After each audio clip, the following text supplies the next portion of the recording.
কোনো কালে একা হয়নি কো জয়ী পুরুষের তরবারি, প্রেরণা দিয়েছে, শক্তি দিয়াছে বিজয় লক্ষ্মী নারী। নারীদের অধিকার ও মর্যাদা প্রতিষ্ঠায় এই কথাই বলে গিয়েছিলেন কাজী নজরুল ইসলাম। ইতিহাস, অর্থনীতি কিংবা সভ্যতার অগ্রযাত্রা, কোথাও নারী একা দাঁড়িয়ে নেই, আবার কোথাও তাকে বাদ দিয়েও এগোনো যায়নি। নারীর শ্রম, মেধা ও অংশগ্রহণকে অবহেলা করা মানে পুরো সমাজের সম্ভাবনাকেই অস্বীকার করা।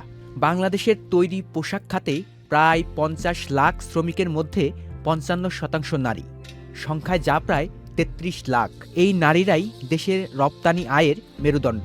নিয়োগপ্রাপ্ত চিকিৎসকদের মধ্যেও প্রায় ৬০% নারী, যারা প্রতিদিন জীবন বাঁচানোর লড়াইয়ে সামনে থেকে নেতৃত্ব দিচ্ছেন। বর্তমানে ১,৬৮,০০,০০০ নারী কৃষি, শিল্প ও সেবা খাতে কাজ করছেন, ঘরে বাইরে, দৃশ্যমান ও অদৃশ্য পরিশ্রমে। প্রতি বছর ৪০ থেকে ৫০ হাজার নারী কর্মী বিদেশে গিয়ে রেমিটেন্স পাঠান, যা দেশের অর্থনীতিকে দেয় শক্ত ভিত। বাংলাদেশের জিডিপিতে নারীর অবদান অবৈতনিক গৃহস্থালী ও যত্নমূলক কাজ সহ ১৮.৯ থেকে ২০%। ২০২১ সালের হিসাব অনুযায়ী এই অবৈতনিক শ্রমের আর্থিক মূল্য প্রায় ৬,৭০,০০০ কোটি টাকা।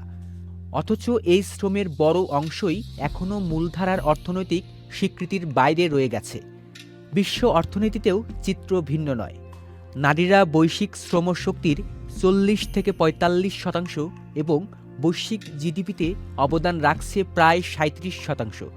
বিশ্বব্যাংকের মতে, নারী পুরুষ সমতা নিশ্চিত হলে বিশ্ব অর্থনীতিতে যুক্ত হতে পারে অতিরিক্ত $২৮ ট্রিলিয়ন।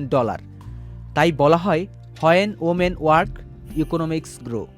নারী কাজ করলে শুধু পরিবার নয়, শিল্প বাঁচে, কৃষি টিকে থাকে, স্বাস্থ্য এগোয়। নারী কাজ করলে রাষ্ট্র শক্ত হয়, ভবিষ্যৎ হয় আরও নিরাপদ।